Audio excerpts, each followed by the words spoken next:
up to all sorts of different things in his mind. What does he think his opponent is going to be doing? So equally as important as to what Eli is actually going to be going for is what Gandalf is going to be trying to go for in response, completely blind to what his opponent is doing right now. All right, so I'm being told by the chat that it is spelled or said L-E-Hay. L-E-Hay. L-E-Hay. 3 syllables, and it's a Spanish word that means choices. I don't really know, but we'll see. You know what? Okay. I kind of wish that. All right, hang on. I'm gonna read the chat too because I want to see if I can get it. What? Elige. Elige. That's how you pronounce it. Elige. All right. Marine cracking jokes up in there. Oh my god. All right. Anyways, you know what I think we're gonna see right now? What are we gonna see? I think Reactor we're gonna see Hellions? No. I actually have no idea what we're gonna see. I don't know. I thought it might be Hellion Marauder, but oh, it's not. Wait, whoa! It might be. This You definitely might switch these because they're gonna finish at the same time. This could also be like a really, really fast siege tank speed push. Nope. It's gonna be Hellion Marauder. You were right, Buddha. Hellion Marauder opening things up on Daybreak. So now we know the reason for the choice from Team Alt and how they plan on taking down Gandalf. So this is going to be the first of potentially several snipe attempts on the Wizard Protoss. Will this first one work out? We've got the first 2 Hellions coming out right now, as well as concussive shells and a Marauder. This is a very, very old build. All right, I do want to talk about this on the other side of things though, because Gandalf very smartly took that second gas, seeing that there was a gas taken first, and threw down a robo, so he's going to be completely ready for whatever is coming at him. He doesn't know whether or not it's Banshee or not. He is making an Immortal, though, so he might have an idea. Oh my god, he's walling off his front, so he actually knows this is Hellion Marauder. Or assumes that it could be, I guess. This is foolproof, man. Yeah, there's no way that Elige is going to do the damage that he needs against Gandalf's front. I mean, there's no way. There's a wall off. There's Immortals. The Immortals crush the Marauders. So even though this is a wonky opening, we are going to proceed from here into a little bit more of a standard macro game. Who is going to be throwing down the very first expansion? It does look like Elige is in a position where he can go for that expansion earlier because he obviously doesn't have units at the bottom of his ramp like Gandalf does. Yeah, okay, so it looks like Elige has actually stopped production. Oh, that was a mistake, I see. Oh my god, he's going Tank Marine now. Alright, so we're just going to have a one-base crazy all-in here. I kind of like this. This is awesome. Yep, he is definitely doubling down on the gas opening, Buddha. It's like, alright, I'm going to go for 2 different gas openings. Buddha wants me to go for a gas opening. I'm doing 2 gas openings in the same build. Like I said before, these Marauders and Hellions are not going to be able to do very much of anything with the way that the Protoss defenses are currently set up, but some force fields were actually baited out, and only 1 Marauder was actually taken out in all that. Was that actually a Marauder or a Hellion? But only 1 unit was taken down from the Terran, and in response, Gandalf did lose a single Zealot. But like I said, Gandalf was totally fine. This push didn't really do any damage at all. But it does look like Elige is going to be following this up with some Tank Marine play, but he already has Immortals on the field to contend with. Yeah, Tank Marine can still be okay, of course, but it's definitely not going to be as effective as I think he's going to want it to be. It could be defensive Tank Marine, because, of course, Tank's very good at holding all-ins from Protoss. So if our Protoss player decides to make another base or whatever, but he sees that there's tanks out, so we're not going to see that. Never mind. Yeah, that observer sees the tanks, that observer sees the command center, sees the additional barracks. We're probably going to see a pretty quick third coming up here from Andal. At least that's what I'm assuming we're going to see. No, instead we're going to have a Colossus build coming up following this. This is going to be a 2-base Colossus push against a predominantly siege tank Marine-based defense. This could be devastating. Yeah, it could be devastating on both sides, actually. I mean, it definitely could. Yeah, I don't know how this game is going to turn out here. I think we're going to see Are we going to see a Starport come down from Elige? I don't think he has the gas for it right now if he wants to continue going tanks here. He's making a tech lab on his barracks, so he is going to try to get those Marine or, STEM combat shield upgrades out. But, I don't know. I'm feeling pretty good about this for Gandalf, unless he does something, unorthodox, like try to attack here. I don't think he should be attacking now. Yeah, and I'm even more convinced that Elige should not be attacking right now. You're gonna try and attack your opponent with Colossus with Siege Tank Marine. That never goes well. Don't do it, Terran players. If you see that Colossus out on the field, just run. Just run. Your Siege Tanks will not be able to protect your Marines from that. Just F10N out of that game. Yeah, just go away. It's actually kind of scary how effective Colossus are against siege tanks in low numbers in the early game, especially when Vikings and Medivacs are not on the field. And so we still don't see a starport from Elige. It's really just factory and barracks units. Yeah. Did you say no starport or did you say no factory? What? No starport. Oh, well. There's the starport. Good call. We just saw one come down now. A reactor coming down on that barracks might be for the starport. One eBay coming down. No forges for our Protoss player. And, you know, the lack of forge and lack of additional tech coming out and lack of probes coming out. He kind of cut probes for a while there. Makes me think he might be going for this 2-base play. I don't know. I mean, it's not. I don't necessarily disagree with it. I think that it would pretty much be an automatic win. I should never say automatic win. I think it would be a little bit safer. Win. I think it would be a little bit safer for him to just take that third base, knowing that there's really not much Elige can actually do to actually attack him if he goes for a third base, especially with Colossus and Immortals on the field. But if he wants to go for this 2-base attack, too, if his control is good and his positioning is good, he could definitely kill his opponent with it. And definitely, yeah, I think he... Well, I don't know, man. That's 6 siege tanks. That is 6 siege tanks, Buddha, but there are Immortals in that army and Colossus. Like, I mean, obviously, this push from Gandul is not going to come at least for another couple minutes. We have a third Colossus coming out on the field, as well as a Twilight Council and a Forge. So Gandul's sitting comfortably on 2 bases, but he's continuing to tech and continuing to make units from here. So this could be a really delayed 2-base push. Do you know how confused I am right now? This is vintage. This is vintage TVP, man. This is like really old school TVP. He's like not making workers right now. Gandalf, he's like every once in a while deciding to make one.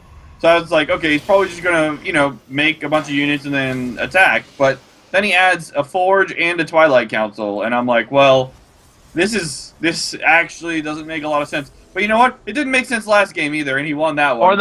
Or the game before that, or the game before that. The Protoss builds today from Team Inferno has just been they've been so difficult for us to call. I don't want to say they're bad. I'm not going to sit here and tell you guys that these builds are bad. They're just definitely something that Buddha and I are not used to seeing.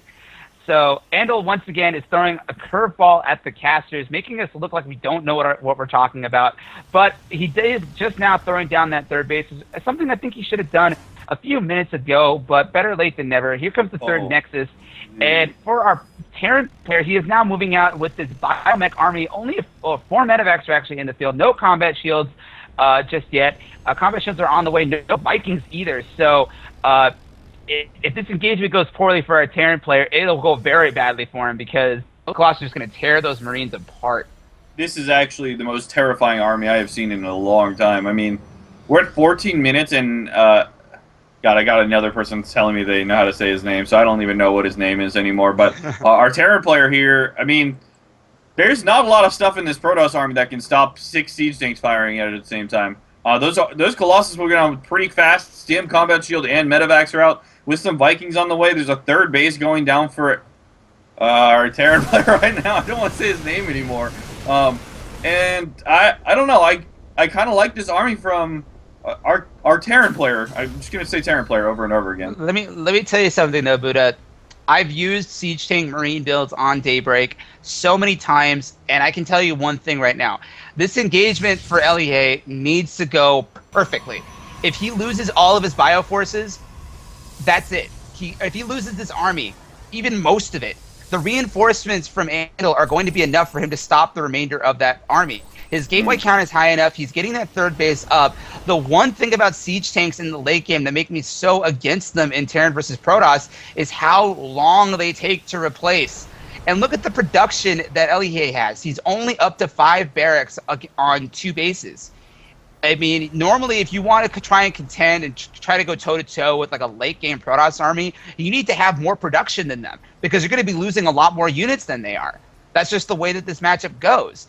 So I'm very concerned that if LEA is going to make this attack work, it needs to go overwhelmingly in his favor. Otherwise, I really think the reinforcements for Andal will be enough to crush what's left of the Terran army. Yeah, he actually decided not to attack, and now Gandalf's army supply is, kind of catching up a little bit. So LEA's putting on a 4th base now, and a Ghost Academy, adding more barracks on now that his 3rd is down. He's got +2 on the way. He's got 1-1 right now, and our Protoss player is at 1-0, now 1-1, going to 2-1 also. Storm coming out, Archon's coming out. All of these games, man, they're just going so long. Buddha, there is a 6th Colossus in production. Colossus is pretty good. This Protoss army is going to have 6 Colossus in it. Like I said before, this marine-heavy biocomposition for our Terran player is going to get absolutely incinerated by these Colossus. LEA needs to be able to take out these Colossus with the siege tanks and the Vikings before the Colossus can do anything. If these Colossus get a few shots off, those Marines are goners. They are going to get. It's going to be War of the World status, man. People are just going to getting like zapped by heat rays. They're going to be like nothing but like clothes and ash and stuff. It's not even War of the World status anymore at that point, though. At that point, it's like. You know how people get zapped in War of the Worlds and, like, they disappear? It's like they get zapped, like, 14 times in a row. Like, they are less than dust. The dust is being incinerated at that point. All right, well, we do have a number of Vikings out, 8 compared to the 7 Colossus on the field, I think. And 4th base for both players going down in the middle. Good locations in this matchup. Don't want to get harassed from the side. And oh my god, LEA is actually clearing supply by killing Marines off in his army so he can add more Ghosts and Marauders. And I kind of like that decision. I think maybe sending a drop of Marines might have been more efficient, but he just wants to get them out now, I think. So, this is going to be a crazy engagement. I really don't like this position for our Terran player, Buddha. I really don't. It's 195 supply of Protoss, and you're going to go against 195 supply of Protoss, and you do not have the production to replace your army. LEA has 1 shot. He's got 1 shot to make this work. If this doesn't go his way, he's done. Like, his production cannot match the production of our Protoss player, and he's got expensive, hard-to-replace siege tanks in that army. I think he's throwing his tanks away on purpose here. He might be, but he is throwing down additional production also, so he is definitely going to throw away these siege tanks now. But again, this is not a position you ever want to be in as a Terran player. Your Protoss opponent is fully maxed out on Colossus, Archon, Storms, the most deadly unit composition that you can be dealing with. I mean, obviously, LEA feels a lot more comfortable in the late game Protoss, Terran versus Protoss than I do. But still, I think this is a situation he would have rather avoided if he could have. Well, he does have 11 barracks, going up to actually 15 compared to the, I don't know how many gateways, 13 gateways on the other side, I think. Something like that. So this definitely both players adding that production on a 2nd robo. Oh my god, going down for Gandalf. And, Gandalf has shown us one thing, and that's that he apparently really likes Colossus in every matchup. So we'll have to see how this engagement goes. How many High Templar are on the field compared to Ghosts? Let's take a look. 9 Ghosts, 7 High Templar, 8 Colossus, 3 Archons, 2 Sentries, 40 Marines, 17 Marauders, 11 Vikings. Yeah, the only thing that these players want differently is to be going, like, mass Void Ray versus Battlecruiser or something. Like, oh my god. This is a pretty intense late-game standout from these two players. The Vikings are going to be absolutely crucial here. LEA needs to make sure that he doesn't lose all of those Vikings to Storms or Archon. Stone does go down. Vikings do manage to get away just a little bit here. I think the last time I saw a standoff this intense in Terran versus Protoss was from the Liquid General replay pack that he put out a few months ago against Brown. I mean, look at the map splitting that's going on right now. There's going to be a 5th Nexus going up for Andal at the top position in just a moment. We are just now seeing drop play coming out on the field for LEA. This drop is going to be moving up to the top left position. Andal's army is completely out of position to actually deal with it, but this drop cannot do much more than actually just deny a possible 5th base attempt and maybe kill some probes at the 4th. Oh my god. Do you see how many gateways are in our Protoss' main base? Dude, he's at 21. Do you see how many Colossus are in this dude's army? He has 8 Colossus! 8 Colossus! That is so ridiculous! I don't think he has any Stalkers, though. He's got 3 Stalkers in this army. Buddha, have you ever played the game Shadow of the Colossus? Shadow of the Colossus. No, I've seen the cover, though. I think there's 16 Colossus in that game that you have to kill. Well, this is like half of the Colossus that are in Shadow of the Colossus. Like, just a ridiculous number of Colossus. Oh! Good feedbacks from that High Templar. Managed to actually take out 2 ghosts for the price of 1 High Templar. So he is feeling so good right now. He didn't even He's like, kill the High Templar, yeah. Aw. Oh. He got so confident. He was like, oh, I can take all of you ghosts down. No, he got sniped. Bullet to the face. This drop did get stopped. But that drop did, of course, deny a possible 5th base attempt from our Protoss player. Meanwhile, look at the sensor tower coverage from altElige. He's got sensor towers everywhere on Daybreak. You can see every move that our Protoss player makes, but here comes the engagement. EMPs are landing everywhere on the Protoss army. That is a blanket EMP if I have ever seen one. The Vikings are doing a lot of damage to the Colossus, and this is the engagement that altElige needed. That Protoss army got absolutely slaughtered by the EMPs. Such a good engagement for altElige. 181 supply to 142. And wow, I have never seen so many Protoss units die that quickly. Wow, altElige, you're up to 196 supply against 142 of your opponent. You need to press your advantage now, buddy. That's what our Terran player just did, and the Protoss army evaporated. He was like, oh, you don't have anything except Colossus? Okay, let me just back my bio off while my Vikings snipe every one of them very quickly. Holy crap. And now, what? 5 Archons in production? Alright, this game is out of control. Hey man, those ghosts are out of energy. They fired so many EMPs. No, they didn't. They still have energy. Look at how much damage those bio units are doing. That is a primarily zealot-heavy army now backing into a planetary that is not going to work. Andal needs to back off, but again, now the supply difference is now 199 supply to 167 supply of Andal. So again, this gateway count is coming into effect right now. There's a drop now at the top of the map. This drop will be able to deny the 5th base attempt again from Andal. Andal's in a situation where he's going to need this base. Look at the bank of our Terran player. He has 6K, almost 7K minerals in his bank with 2K gas. Andal, on the other hand, only has 700 minerals and 1,300 gas. He needs to take another base, but altElige is not having any of it. Meanwhile, altElige has a 5th base of his own up here in the top center position. Drop now is getting cleaned up, but they've already done their job. Meanwhile, we have another engagement down here at the middle, but Andal can't assault this position, man. It is too heavily fortified. Yeah, man, and altElige doing a really good job right now. I mean, he had 6K, 2K after 9 ghosts started in production. So, absolutely insane production right now. All the Colossus go down again. So many Archons in the middle of the map. Actually, with no shield upgrades, so that's going to hurt him a little bit. But so many ghosts. These Archons are going to have shield in a second here. Oh man, look at all those High Templar, look at all those Archons. We need some perfect storms here if this Protoss army is going to survive. But the EMPs are landing everywhere. The feedbacks are going off on some of the Terran ghosts, and it does look like Andal might have just enough to push back this bio army. But the Archons are all going down. The Colossus are dead. Also, too much Terran bio, and now I think this might be enough. Andal's down to 95 supply to 164 of altElige. I think this might be it, Buddha. Wow.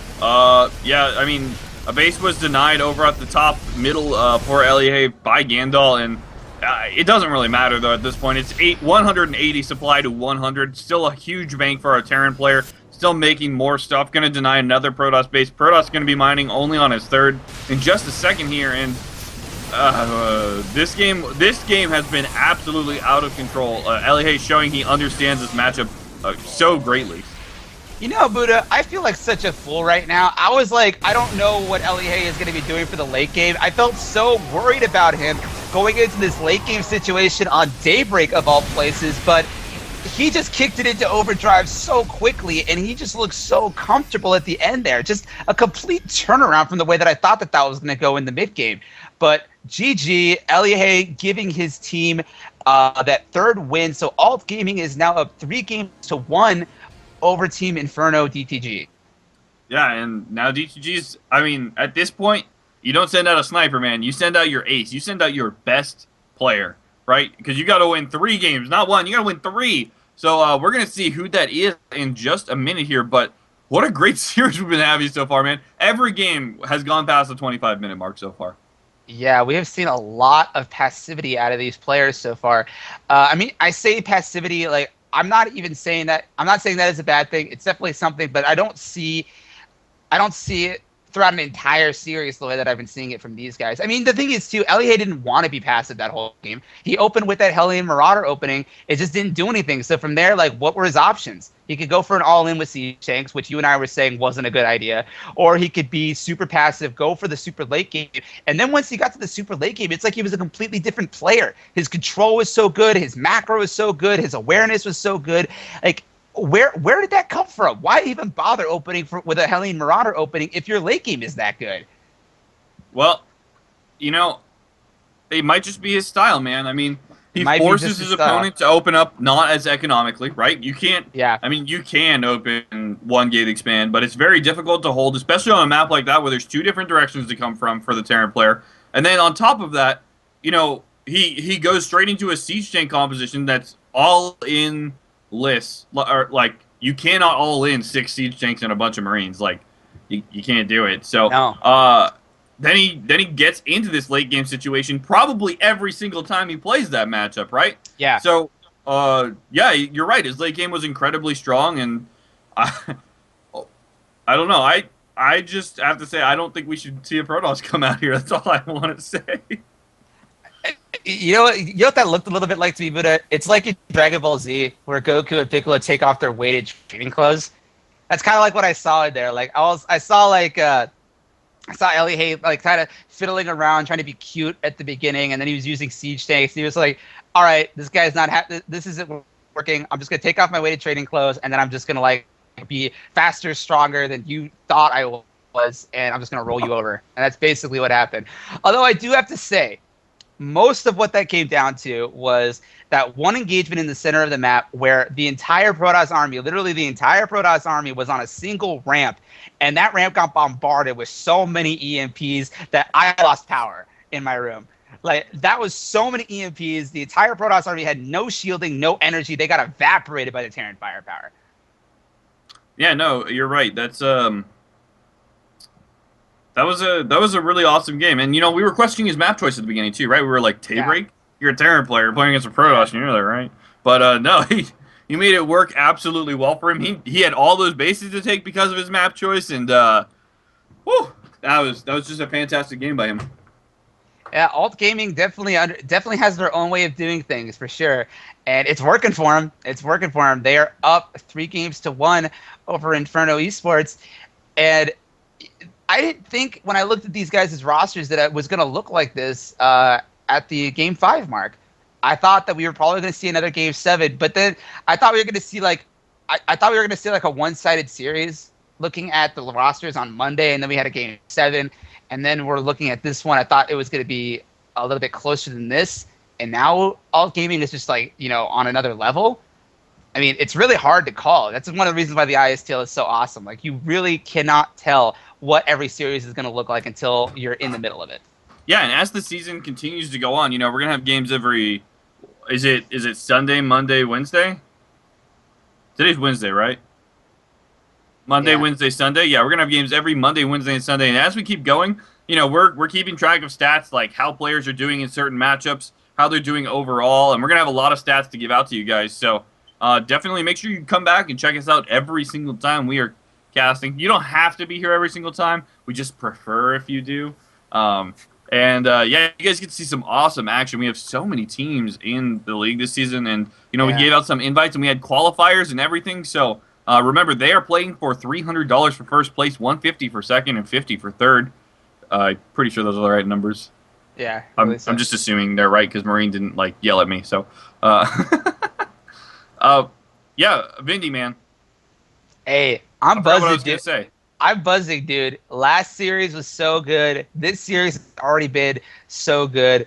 And we're only 2 series into Season 3. Like, Season 3 is just, it's everything that you and I were hoping it was going to be so far, Buddha. And I am just so happy that things are going this well. And now I am happy that we are going to be loading into the next lobby. It's going to be on Shakuras Plateau. And we do have our ace player coming out here for Inferno DTG. DTG Saga is what it looks like. No, he's just a spectator. Or is he the actual player? Oh, that's a good question. He might be the coach. I'm not sure. But anyways, You guys, make sure that you are following the stream here because, that way it tells you when we go live. You can always be checking in on us. We're always on Team Liquid, of course, also. And make sure you follow Impulse Esports on Twitter. It's at @imp_esports. That way you get all the updates. We produce a lot of content for these teams. We do interviews, all sorts of stuff. And I think we're going to have an interview with the coach of Impulse who won against Area, yes, two days ago. I can count. It's okay. A couple days ago. And, is this going to be the player, CS Car or GS Car? This is going to be DTG Scar. So Scar, another Protoss player coming out for Inferno DTG. So this is gonna be it, dude. They've thrown out so many Protoss players today in order to this. Isn't this 4 straight Protosses? Am I imagining this? Nope. They're basically the Star Tail of the ISTL. TSL. They're the TSL of the ISTL, except they are using Protosses instead of Zerg. So, an all Protoss lineup for DTG. I have never seen anything like this before in the ISTL, where the entire series is one race. We will have to see if Scar has something special planned for our Terran player from Team Alt Gaming. We're going to find out in just a moment. The map is loading up. It will be WCS Shakura's Plateau. Game 5 coming up. Yeah, man. Shakura's Plateau and a PVT here. So, we could see an all-in of the Protoss player. I don't know how I feel about this map, man. It's been out of the ladder for a little while now, and, the Whirlwind's in the map pool. That's a pretty good map for Protoss against Terran, I think. It could just be that Scar is saving some of his better maps for later, thinking that he can take down altElige on a map that he might be right. He might not be comfortable with. But Shakura's Plateau has been an interesting map in the ISTL. I'm going to explain why in just a moment. Instead, we have our players there spawning right now on the map. We have our blue player from Team Alt Gaming coming up here in the top left position. He is altElige. And at the top right, playing for Inferno DTG, we do have Scar spawning in as the red Protoss player. So, I mean, we're going to have another Protoss here. And this is actually really interesting. I mean, at this point, there's, not a whole lot of strategy. It's just, put the Protoss players in, right? It works for TSL, man. It works for TSL and the GSTL. They throw nothing but zergs at you every single time, and they almost made the finals last season. So there is nothing really wrong with going with just an all single race match if that's where your best players are. That might just be the players that showed up today for them. I really don't know what's going on behind the scenes. But I did want to talk a little bit about Shakura's Plateau in the ISTL. Okay, so Shakura's Plateau is the oldest map around right now. It is the oldest map. It is the granddaddy of maps in the ISTL map pool. And at this point, everybody who's played StarCraft 2 at this level has played more games than they can count on Shakura's Plateau. So everybody has their own, maybe I shouldn't say everybody, but a lot of people have special builds that they've worked out for this map that they know that they are comfortable using just because they played on this map so many times.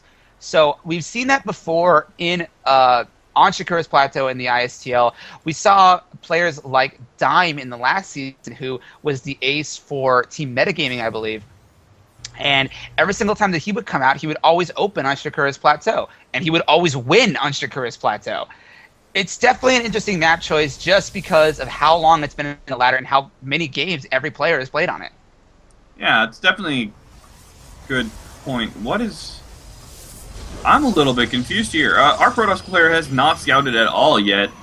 He did go for a 13 gate, I believe, and his chrono boosted probes up the entire time. 19 second gas. Okay, 2 things. One, could be DTs, but I really think we're going to see a Blink all-in.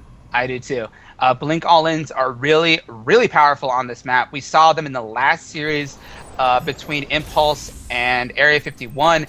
Area 51 Kitty utilizing a Blink all-in to actually take down Ender in the last series. So will we see something like that from Scar? But it could be DTs also, Buddha. I've said it before. Every single series, there could be one DT play. Will this be it? I don't know. But I do agree with you. I think it's more likely we're going to be seeing Blink.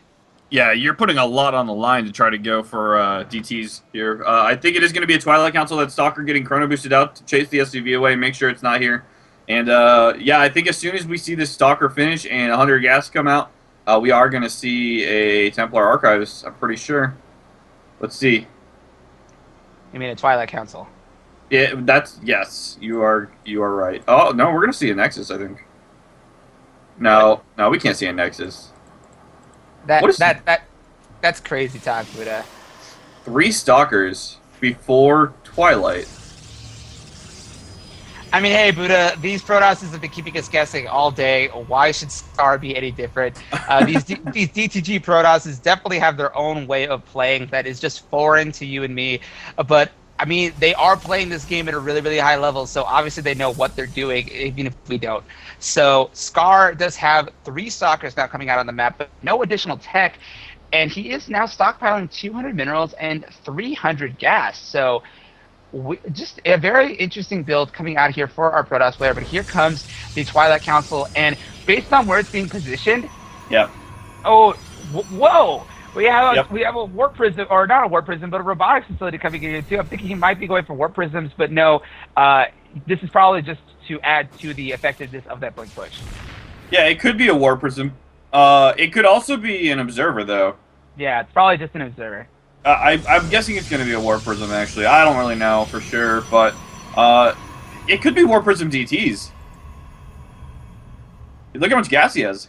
Yeah, he is stockpiling a lot of gas, Buddha. That's totally a possibility. We're going to find out in just a minute if he spends this 150 resources. There's a scan, but what does the scan see? The scan only sees the gateway, does not see the Twilight Council, but I think you can really assume that something's coming at this point. Does he even have an engineering bay up, though? He does see the robo, though. He does see the robo. I think he might, but that might actually be like kind of hurting him a little bit. If he sees the robo and that double gap, he could be thinking he's going up against something like an Immortal Bust or something. If he doesn't know that Twilight Council is there, then that really kind of gives him like a different sense of what's coming, and it is going to be this blink push we were talking about. Yeah, but I mean, look at our Terran player right now. He's got 3 tech left.